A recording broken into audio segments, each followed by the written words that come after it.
Hi, everyone. Thank you so much for joining. I really appreciate everyone's time to join this today. I it's amazing to have this opportunity to speak with you all as my not only my first time, but this is actually my third time doing this presentation. I've made tweaks along the way, so I really hope that if you are joining for your third time, you'll get something new out of it. So I'll go ahead and jump in. The first thing I want to call out is that we talked a little bit about the Pride leadership. I just want to say my deepest and gratitude, and I want to thank you all for what you provide. This team here is truly amazing and has uplifted me more than I could ever imagine. I appreciate you all so deeply, and I really hope one day we could get together and do this in person. So, all right. So to do a little introduction for myself, my name is Lindsey. My pronouns are she, her. I am a senior CSM for out of the New York office. I am also a product specialist for Protect 360, and I've been with the Pride leadership with Proud AppsFlyer pretty much shortly after I joined in March of 2021. So just to give you an idea kind of how this presentation is going to go, I am going to talk about my transition and my story, but so much of what my story is requires some education, some background, some base building. So I just wanted to make sure that we're completely aligned if I used any certain types of adjectives or verbiage that might be new to some of you. So I did go ahead and I put the definition of transgender. I am a transgender woman. I am a proud transgender woman, and so this is part of my story. So transgender is denoting or relating to a person whose sense or of personal identity and gender does not correspond with their birth sex. Cisgender is denoting someone or relating to a person whose sense of personal identity and gender corresponds with their birth sex. So in short, my gender identity does not align with the sex of what I was assigned at birth. So what does Pride Month mean in relation to this story? I think it's important to establish what Pride is. LGBT Pride Month is typically in June, dedicated to a celebration, commemoration of lesbian, gay, bisexual, and transgender people. Pride did start here at the Stonewall riots in New York City and in 1969, and has since spread to many other countries. And so I think for Pride, a lot of people, when they think about Pride, they want to think about trans story, or in my relation, it would be trans stories, or just stories within the community, because stories are the most powerful tool for education.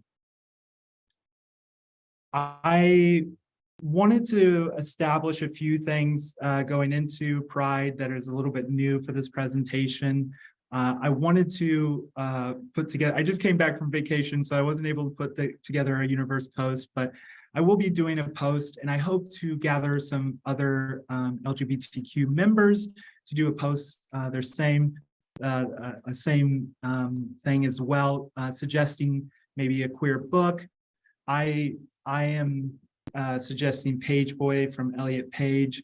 I actually brought a copy. I bought an extra copy to donate to the New York Library. It's one of the most amazing trans books I've ever read. It just came out, and I have never read something that has matched something so closely to who I am and the way that I've thought about my life and experienced things through the lens of another trans person. So it's a really beautiful read.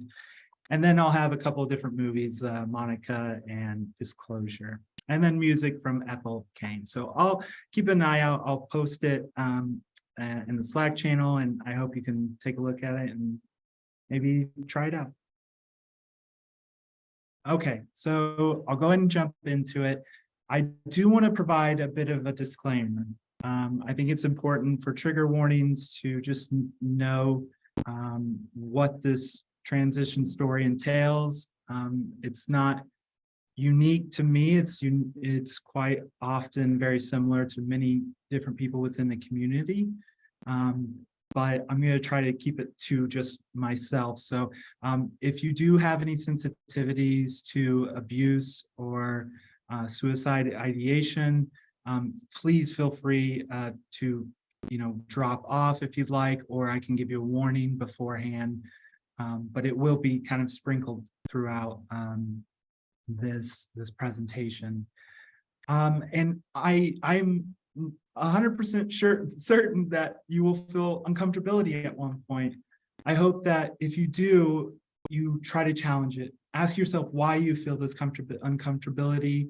What does it play into? What are the deeper meanings of it? And if you still have questions about it or want to discuss it, I'm here for that. And I would love to continue this conversation outside of this presentation.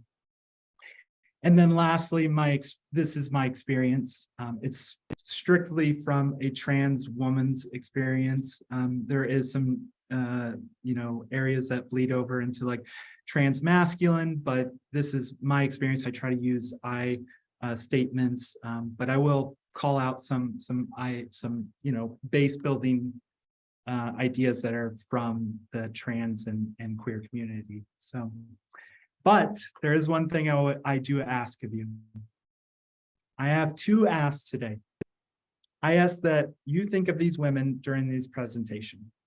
I hope that when I'm speaking as a privileged white trans woman, I do hope that you can see other faces, other colors of people, and different age groups that, I hope that these women, you can think of them during this conversation and try to apply some of what I'm saying to maybe their experience. Of course, I don't want to speak for everyone's experience, but it's important just to have other people in mind when you're thinking about or hearing these other stories. I did include myself in this mix, but I hope you can pick someone out and kind of have them in the back of your mind. All right, so basic right off the bat, I was born Lynn Randall Holloperic. My date of birth is 7/13/87. I will spare you the math there. I am 35, turning 36, and my sex is male. One thing in the trans community that is super important to know is that we have lingo like dead name. Dead name refers to a name that we were given at birth, that we do not refer to ourselves anymore.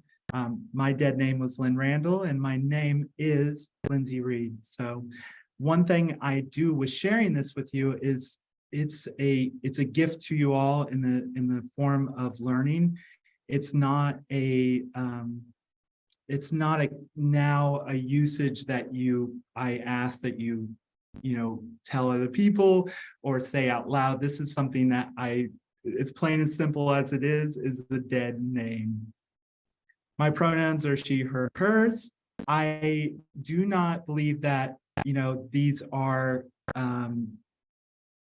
preferred. I hear that a lot. These are your preferred pronouns. They just are my pronouns. And I'm very strict about saying them out loud because I think it's really important.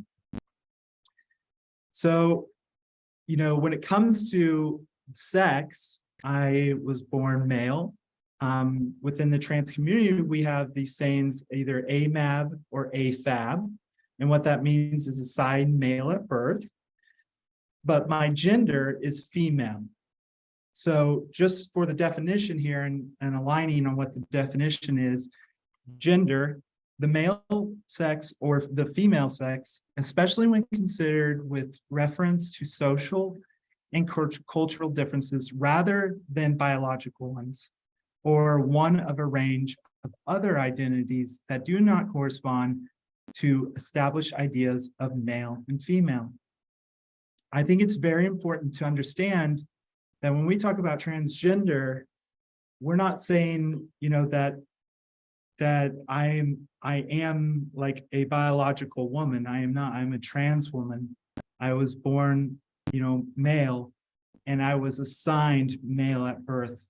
And so how I identify with my gender is not a biological setting. It is actually a social, which is really important. And I think it's something that I've had to think about my whole life and understand how to present. And most people don't think about it, which is really unique to me.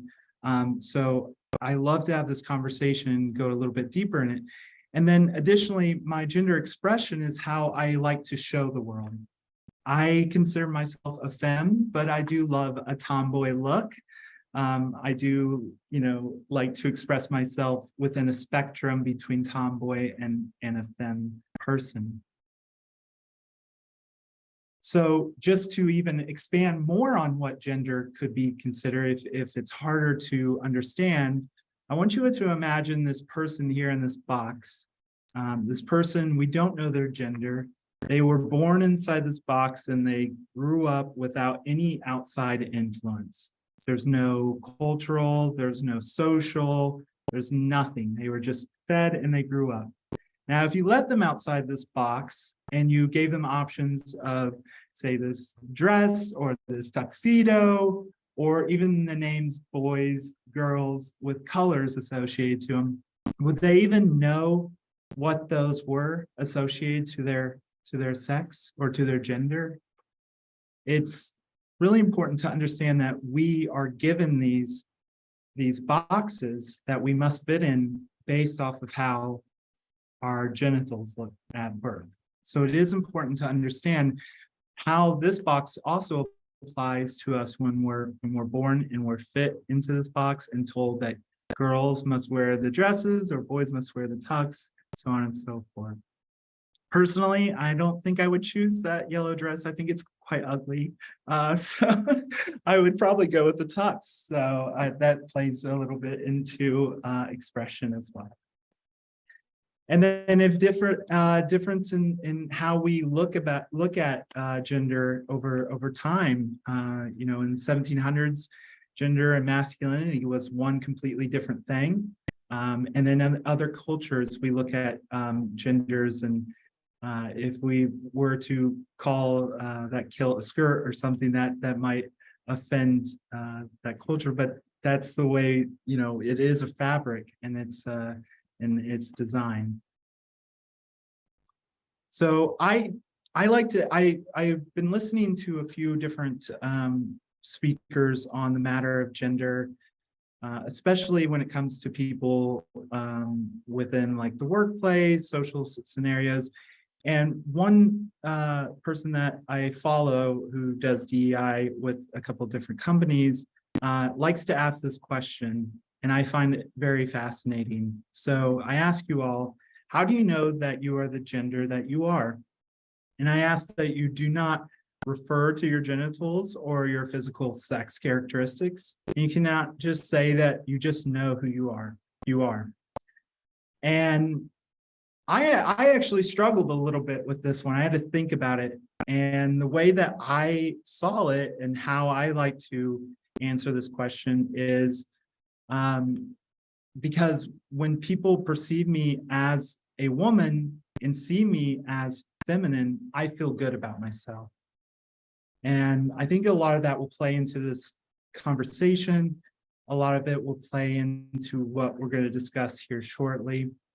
You'll see that, being seen as a man and masculine did not bode very well overall in my life. I additionally, and we're getting closer to getting into my transition story and a little bit expanded into where I'm at now.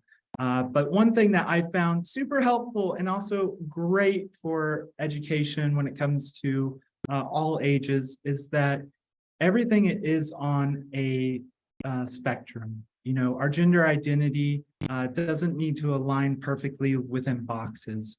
Our gender expression doesn't need to be within boxes. Things change, times change, and we might see ourselves as something that we want to expand upon as we get older. As I know with many, friends who are cisgender, I've seen them shift from feminine to masculine or masculine to feminine as they've gotten older and understood themselves more, but they still fit within, the binary of man or woman. And then additionally, with biological sex, there are intersex qualities. That's the I, A, and LGBTQI. And then sexual orientation, which is also additionally on the spectrum. I really like this one. I think it's great. If you want to screenshot it, do it, or I'll send it out later. It's just a nice thing to understand about ourselves. A lot of this also, let me just state, is, a lot of it is discovered when we're going through adolescence. And a lot of it is discovered through puberty and how we feel about ourselves within a space. And it's interesting because as a trans person, I'm essentially going through a second round of this. And it's a really fun but terrifying thing to experience in the world. All right, so additional, note that trans people like to discuss is your HRT birthday. And what HRT is gender affirming care. You might have heard that recently. That's been kind of a hot topic in the news, and what it is and what it isn't. And what that is hormone replacement therapy. I began hormone replacement therapy from testosterone to estrogen on October 16th of 2020. So it's kind of like my trans birthday on top of my birthday. It's fun. I like to celebrate twice. So what is gender affirming care? And why does this matter in the conversation of a trans person? So gender affirming care, as defined by the World Health Organization, encompasses a range of social, psychological, behavioral, and medical interventions designed to support and affirm an individual's gender identity when it conflicts with the gender they were assigned at birth. So for me, HRT was the very first step into gender affirming care and addressing my gender dysphoria. So what is gender dysphoria? This is a word that we throw around a lot, additionally to gender euphoria, but mainly gender dysphoria. And that is clinically significant distress or impairment related to a strong desire to be another gender.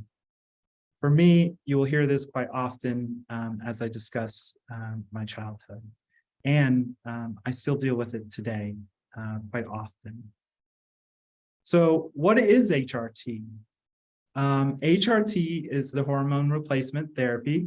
I really think that it's something that we shouldn't be ashamed of as trans people to discuss openly and share. I think it's really fascinating, especially if you've never really thought about it and understood exactly the ways that we treat ourselves. Most people, and also let me take a step back and say that trans people, not all trans people do gender affirming care, not all do hormones. This is strictly from my perspective. I'm going to share my transition in terms of what I have taken steps to do to align my gender.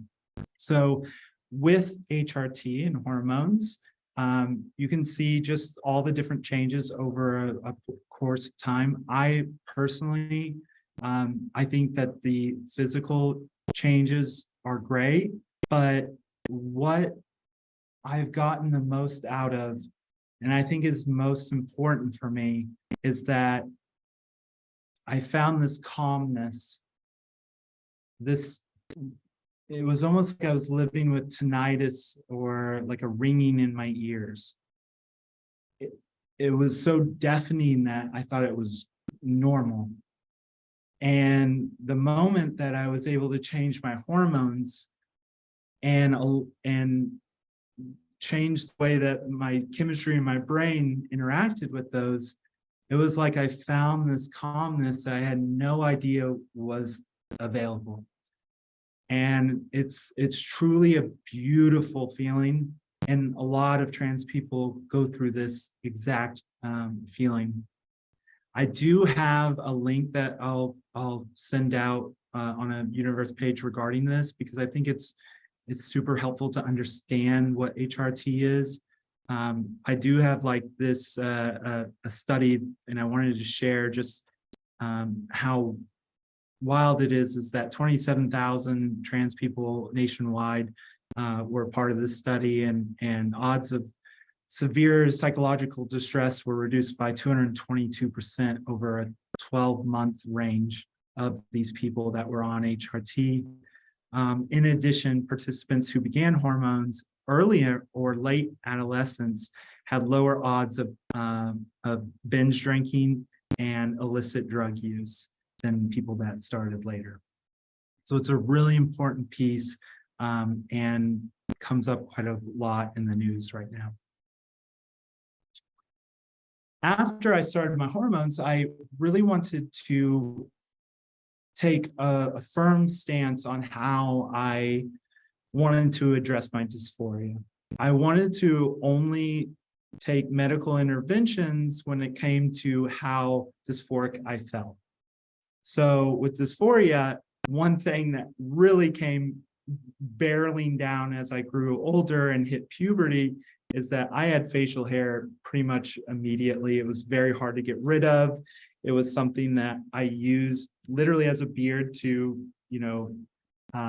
hide or conform to the people around me. I did laser hair removal treatment. It's quite painful, but the results are astounding. I absolutely love it, and it's made me feel so much better about myself. As you can see here, it's taken about 17 treatments overall. It is permanent, which is just lovely. And this is something that laser hair removal has been around for a while, and it's not just trans people that do this. All genders do this, and what I would consider as a cis person taking care of, say, lasering their armpits or their chest, that is what we call gender affirming care. It works for cis people as well. And I think that's a really important piece, is that it's not just a term coined by trans people to define transitions, but it applies to everyone. Another one, my first surgery that I had, and part of me really was nervous to discuss this, but I think that it's my body. It's not something that I think of as like sexual. It's just something that is of myself, and I think it's really important not to be ashamed of it. And so I myself had top surgery, is what most people within the community will call it, breast augmentation. As a trans person, as a trans masculine person, or as a masculine born person, you generally have to have the inframammary incision to create a pocket at the bottom due to how your body goes through puberty and aligns itself. So it's really fascinating. I think one thing that I just want to call out from this picture is this is the first time I've ever been in front of a stranger, someone that was helping me, and I see the joy in my face. I just have never felt so much gender euphoria to be helped. This is actually at the doctor's office. These are inserts that I was trying on to find the right size. And I couldn't stop smiling. I've never been so accepted by a stranger and felt so good in my body to see who I was in the reflections. So I thought it'd be worth sharing. In November of last year, I went through what is called facial feminization surgery, or FFS. FFS is the process of essentially creating a feminine face out of a masculine. You can see here, I had actually done forehead contouring. You can see the brow had changed to a much more feminine, softer shape. I also did, my jawline was adjusted. So this has given me so much confidence to move through the world. It's allowed me to feel better about myself on Zoom calls, to be a part of work calls, whatever it may be. I operated within the world so much more safely as well. I didn't feel as if people were staring or clocking, especially after the surgery. I definitely felt a big release of tension within my body. And then lastly, it's kind of fun. I don't know if anyone saw the last talk, but I did focal feminization surgery the next day after my talk in March. So as you can see here, it's quite interesting as well. It's essentially shortening your vocal cords.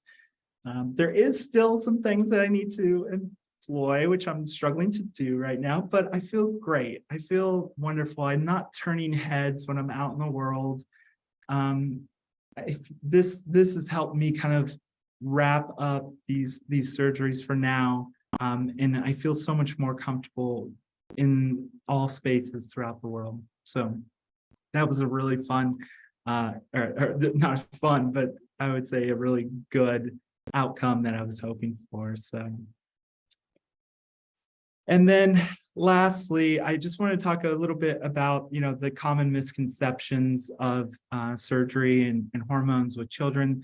Surgery is just not done to children. It's the most rare case that it would ever occur to, I think, the youngest being 16.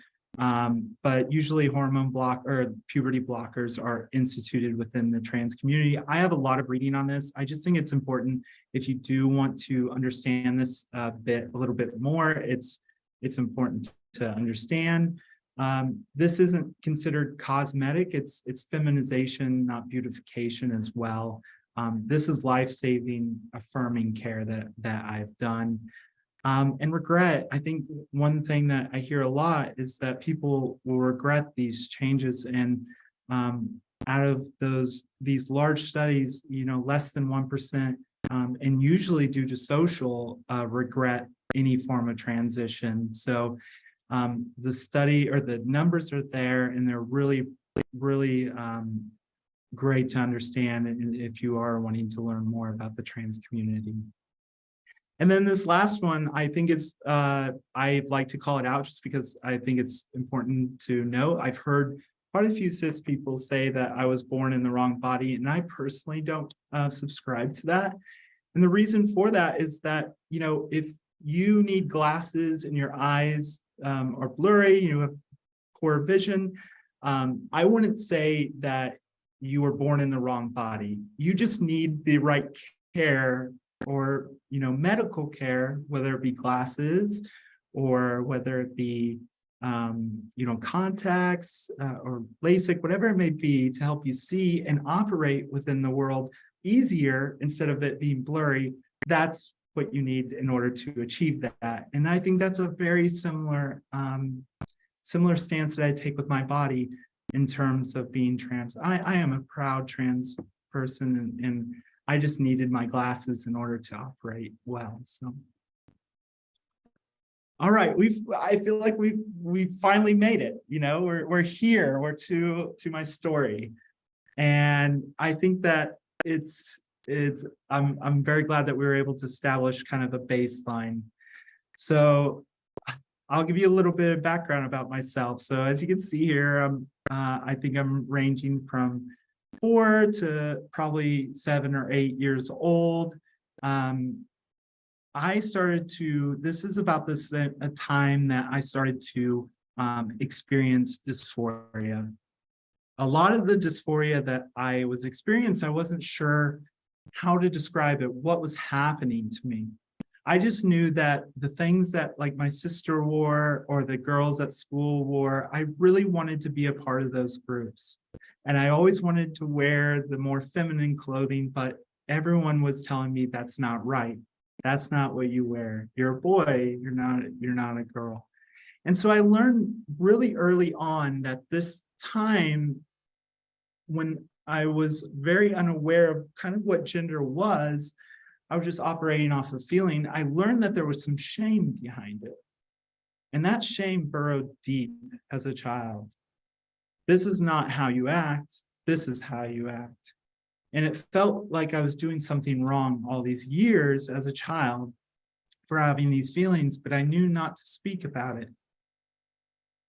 I would lay in bed as a child. I remember being this age, and I would lay in bed and I would pray to God every night, and I would ask that, God would turn me into a girl. I'd wake up and I'd just be that girl, and this nightmare would be over. And it's a very difficult thing to think about, as I should have been more just free of this feeling. And it was so stuck within me so early on. Gender usually establishes itself with people within their very adolescent years of 4 to 6. So that's why you generally hear that some people knew, I should say in quotes, really early on. For me, I just didn't really understand what trans meant. I had no representation, I had no education. I just knew I was this unique being. As I got older, especially when I was, a younger age, like preteen, this is the time that confusion started to turn to anger. And I remember, those nights of praying to God that I was a girl. Those started to turn into, can you take me away from this world? I prayed to God that I would just not wake up, because I was so confused as to why I felt this so strongly, why I hated seeing myself in the mirror, why I didn't feel like I fit in, but everyone seemed to gravitate around me.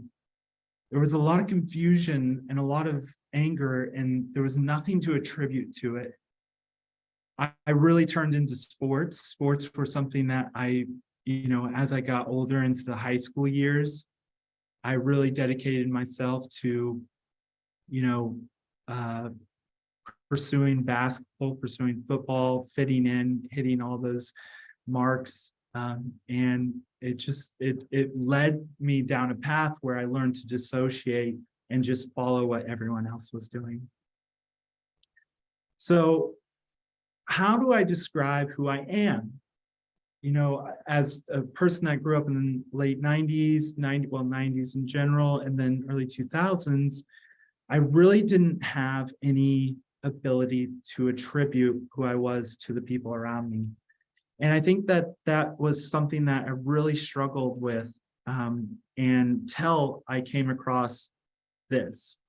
So the way that I describe myself, how I thought of myself was through others. Now, I'm not sure, I might be dating myself quite a bit, but there was a show called Maury. It was a daytime talk show, and then additionally, there were movies. Movies are something that I would, rush home to watch as soon as school was over. I love movies. And so I actually rewatched this movie, I'm jumping ahead to the next slide, but this is from the Maury show. I hope you can hear it. 1 second. You don't know, do you? Now, you're kind of confused on this one, aren't you? I think it might be a man. It might be? It could be. It could be either one. I mean, do you think you would go through life saying, I think it might be a man, it might be a woman? I think it's a man. Oh, okay. I'll remember you. Here's Tiffany. So in this Maury show, they would bring out these trans women, and the crowd would chant whether they thought it was a man or a woman, and then there was a big reveal at the end. But one thing I want to point out in this is that, you know, what is so jarring to me was just the verbiage and seeing the look on these women's faces. There's something that just like is so hard to ingest on this. And as a child, when I saw this and I started to think, these women are so pretty. These are the girls that I think are me. They were shot down, immediately laughed at and chastised right in front of my eyes. I actually reached out to a few of these women that were on the Maury Show on Instagram. I've chatted with them. I've told them how much their sacrifices kind of meant to me. You know, a lot of these girls couldn't get jobs and didn't want to do sex work. And so there were these opportunities where they were essentially paraded around in front of other people just so that they could afford gender affirming care. And so with that, I also, you know, I really loved the movies. I really loved the escape I had, but again, I would run into very similar scenarios where I would learn about myself as a trans person. I didn't really know the words yet, but I would see how people reacted to trans people within movies.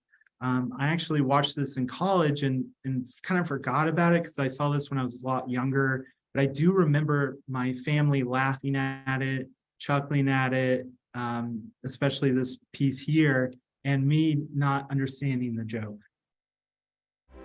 Oh my God! Einhorn is a man!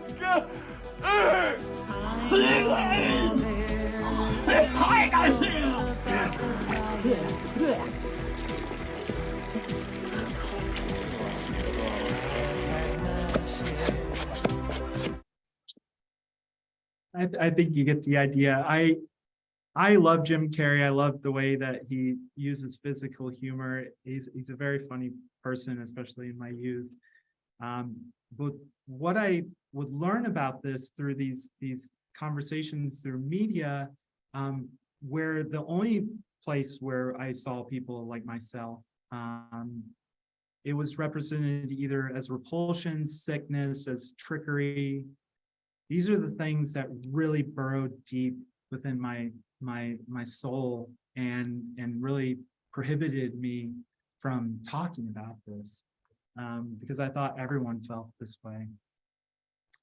And that's not just the only place where you see trans representation. You see it in movies all the time, especially from the movies that I had growing up, either from, you know, a guy trying to sneak in with the locker room and be part of like the cheerleading squad to winning on a sports team, or trying to get like a position or a role within a company.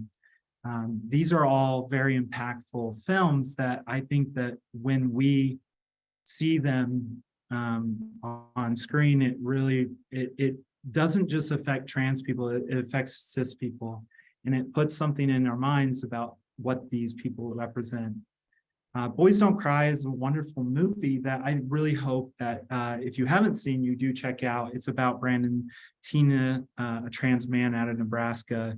But this one is also sad because Brandon is unfortunately raped and murdered at the end of it. So it really doesn't, I think it's important to call out, and that's a true story that these people, there's repercussions for who you are as well.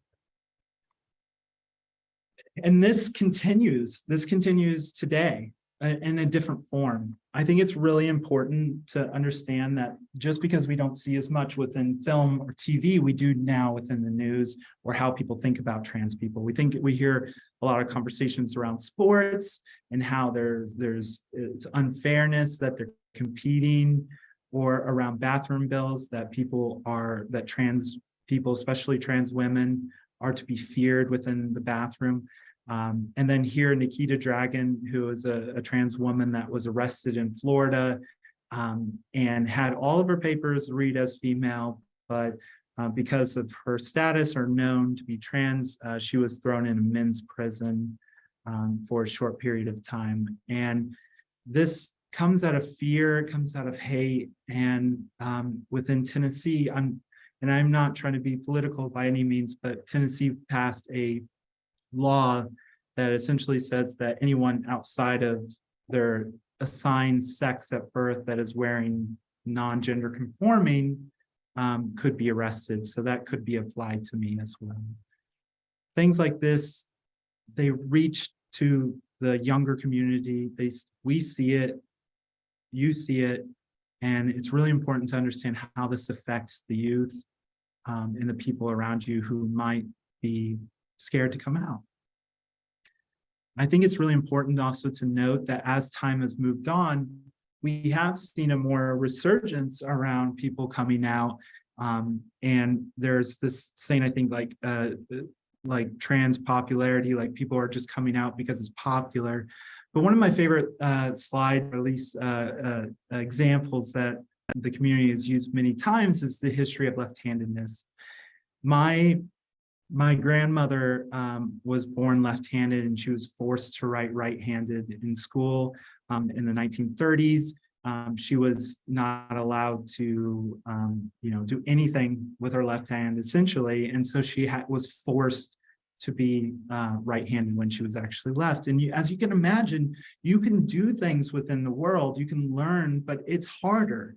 It's much harder. It doesn't feel natural. It's not the way that you were born to be. And so if you look at it, once there was acceptance and we saw that left-handedness was just something you were born with, and we moved away from that, you need to write with your right hand, you can see that it kind of plateaued around 12%. And so acceptance drove up the number of left-handedness because those people always existed, and then it started to plateau. So I think that as time moves on and we see more acceptance, we'll see more people coming out. So I don't think of it as any form of a trend.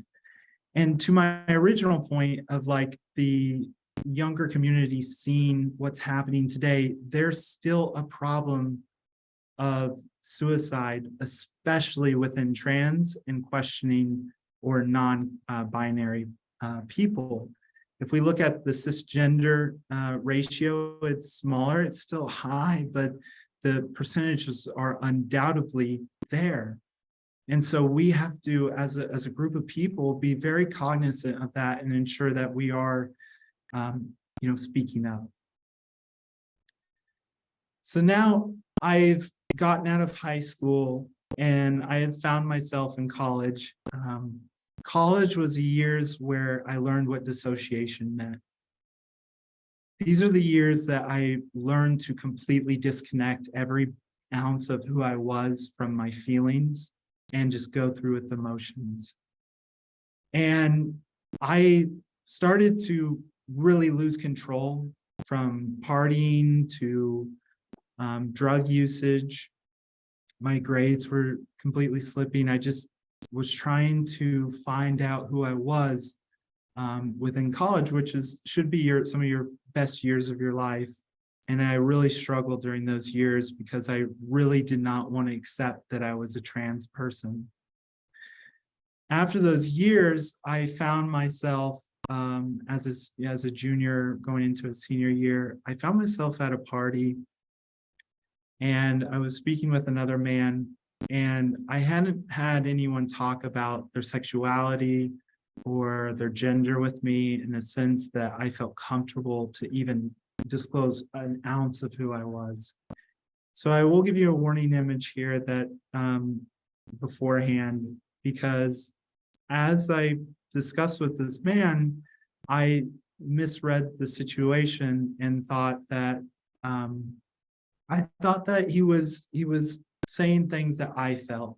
And so I kind of projected some things onto him that were deep insecurities of me around my gender. And he took offense to that, and he broke my nose, and he essentially kicked me multiple times and beat me up. And so the first time that I'm exposing myself verbally since a child, I was met with violence and pain. This was the first time, this photo here, and I would later do this more often. But I took this photo kind of, and I don't know why, but I thought this is the end for me. There's no way I can continue moving on. And I needed to end my life.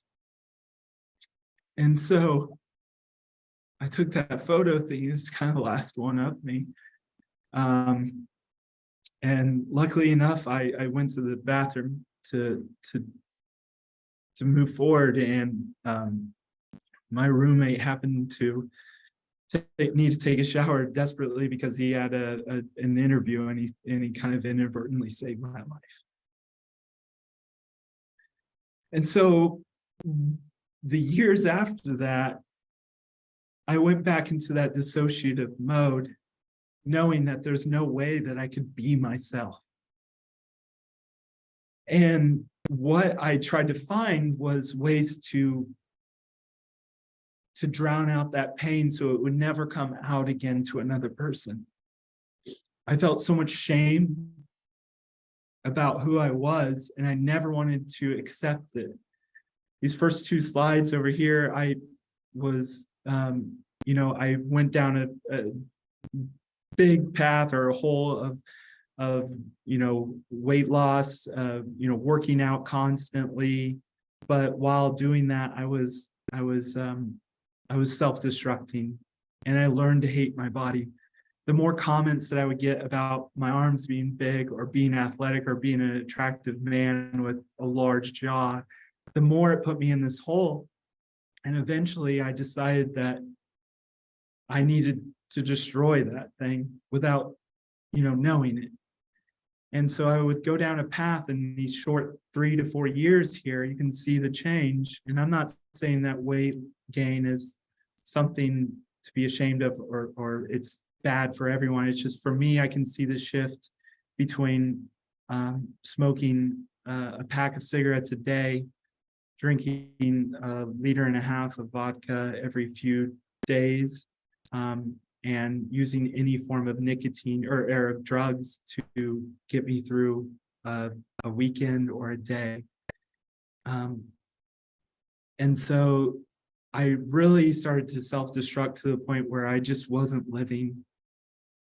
And I was hoping that what was around the corner was death. And so I found myself in a very familiar space. I found myself in these positions where I was ready to end my life, just like after I got beaten up. But this was like, the form of beating up I was taking now was from my doing. And I would let go of myself, and I would come to the end, and I would think I need to do it today or tonight or tomorrow. And I would kind of either snap out of it and something would keep me going. And I would stop and I would take a photo and say, okay, if I get this deep or this low again, I just need to look at this photo. I was here before. And eventually I started to ask myself a question. And that question was, do I feel like a man or do I feel like a woman? And my answer was that I just felt like shit. I didn't feel like a person. And so in July of 2020, I asked myself this one last time. And, I went to the one person that I loved the most. Now I'm going to bring back this book, this quote that really resonated with me this last week while on vacation, while reading this. And I think it perfectly encapsulates everything that I was going through at this time. Even in my lowest moments, a piece of me, ever so small, becomes clearer and clearer. An opening, fragile and elusive. Instantly, it comes flooding in. It's fleeting. Seize it. A whisper that sits waiting. Close your eyes and step through. And that's exactly what I did. And coming out was not an easy process. Coming out is one of the hardest things I've ever had to do in my life. I've heard backlash. I've heard everything that you could possibly imagine. I even took a screenshot of my heart rate of coming out to my to family members because it just topped out so much. The amount of anxiety and stress. But what came out on the other end of it was absolutely beautiful.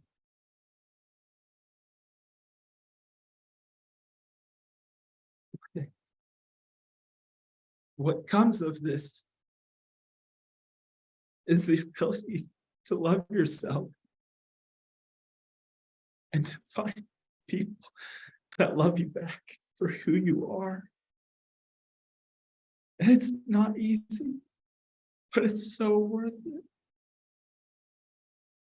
I can't thank enough of the people that have accepted me and encouraged me to move through this life. And it's so beautiful. And the person that I went to when I came out was my then girlfriend and now wife. Amanda is one woman that I trusted, that no matter what was at the end of that conversation, I knew I would have that person behind me. And she did. And she carried me through. Sorry. And so I would ask myself, do you feel like a man or a woman? And the answer is, I feel happy.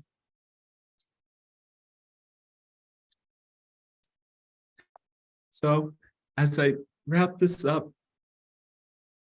towards the end, I ask, what does pride mean to me? And pride means radical self-love, being unapologetically me, being visible, and being a voice. And being a voice for those that lost theirs.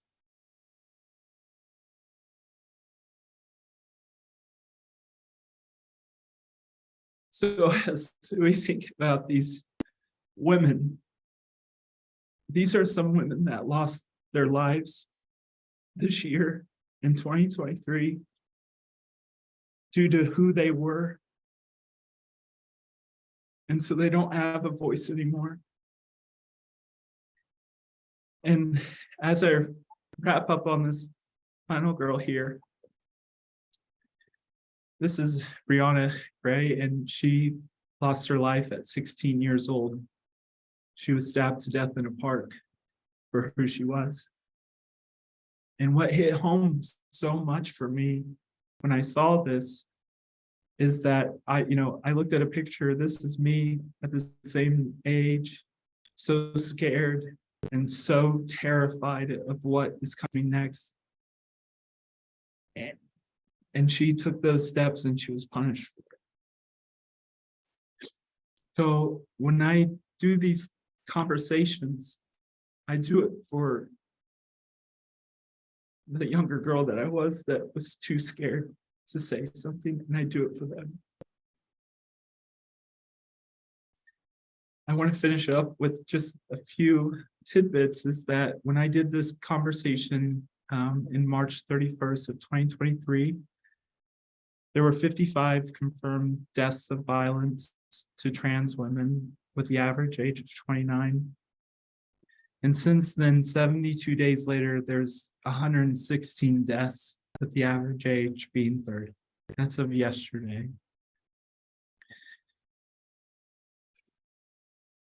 So it brings me back to my two asks.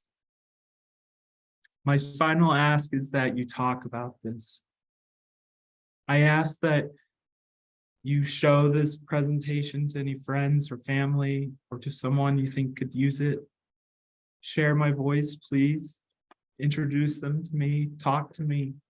But I ask that as we finish this up, I ask that you talk to someone about it, something you learned, something that was interesting, something that you would like to discuss more.